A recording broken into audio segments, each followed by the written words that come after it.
World politics में जब किसी कंट्री पर प्रेशर बनाना हो तो जरूरी नहीं कि वॉर ही की जाए। कभी कभी उसके खिलाफ ऐसे इकोनॉमिक डिसीजन लिए जाते हैं जिनका इम्पैक्ट बहुत बड़ा होता है।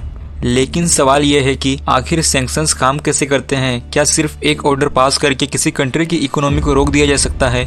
और अगर किसी कंट्री पर सैंक्शंस लग जाए तो क्या वो उन्हें बाईपास कर सकता है? आज हम इसी पूरे सिस्टम को सिंपल लैंग्वेज में समझेंगे।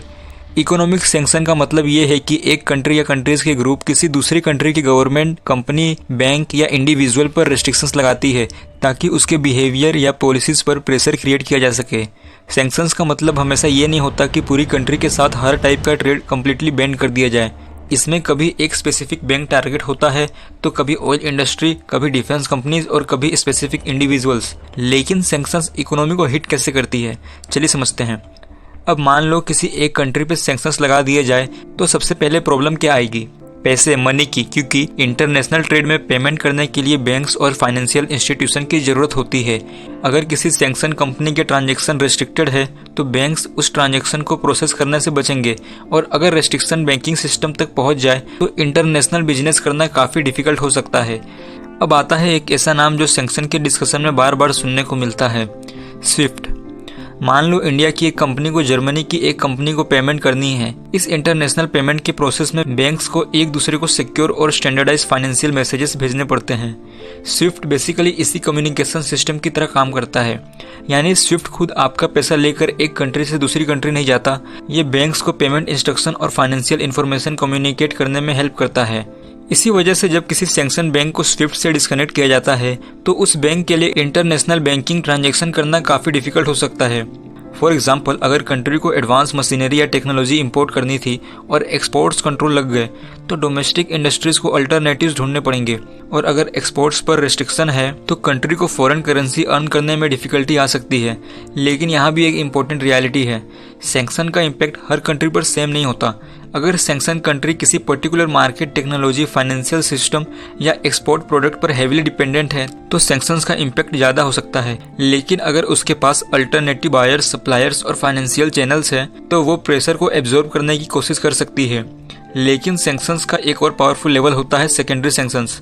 मान लो कंट्री ए ने कंट्री बी पर सैंक्शन लगा दिए। अब कंट्री सी की कोई कंपनी कंट्री बी के एक सैंक्शन एंटिटी के साथ सर्टेन प्रोहिबिटेड ट्रांजैक्शन करती है। कुछ सैंक्शंस रेजिम्स में कंट्री सी की कंपनी भी सैंक्शंस रिस्क फेस कर सकती है। यानी प्रेशर सिर्फ टारगेट कंट्री पर नहीं रहता, प्रेशर उन कंपनीज और बैंक्स तक भी पहुंच सकता है जो सैंक्शन एंटिटीज के साथ बिजनेस कर रहे हैं।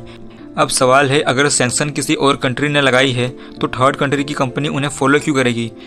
क्योंकि इंटरनेशनल बिजनेस में सिर्फ प्रॉफिट इंपॉर्टेंट नहीं होता, कंपनीज को banking access, international financial system, suppliers और मेजर मार्केट तक एक्सेस भी चाहिए। इसलिए कभी कभी कंपनी लीगली अलाउड ट्रांजैक्शन के बावजूद भी एक्स्ट्रा कॉशन रखती है, क्योंकि सैंक्शन वायलेशन का फाइनेंशियल और लीगल रिस्क बहुत बड़ा हो सकता है। इसी को ब्रॉडली सैंक्शन कंप्लायंस कहा जाता है।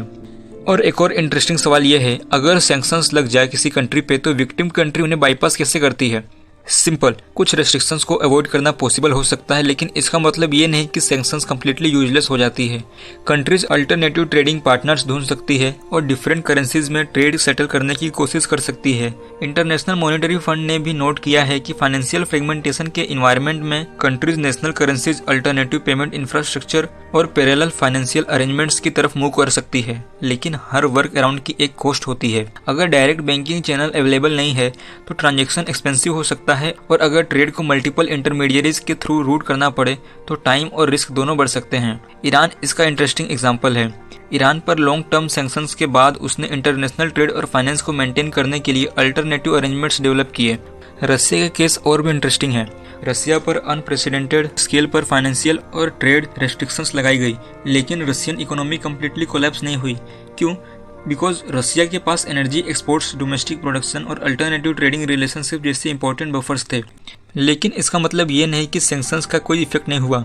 प्रेशर और एडेप्टेशन दोनों एक साथ हो सकते हैं। एक और मिसकंसेप्शन है, सैंक्शंस सिर्फ टारगेटेड कंट्री को हर्ट करती है, लेकिन रियलिटी थोड़ी कॉम्प्लिकेटेड है।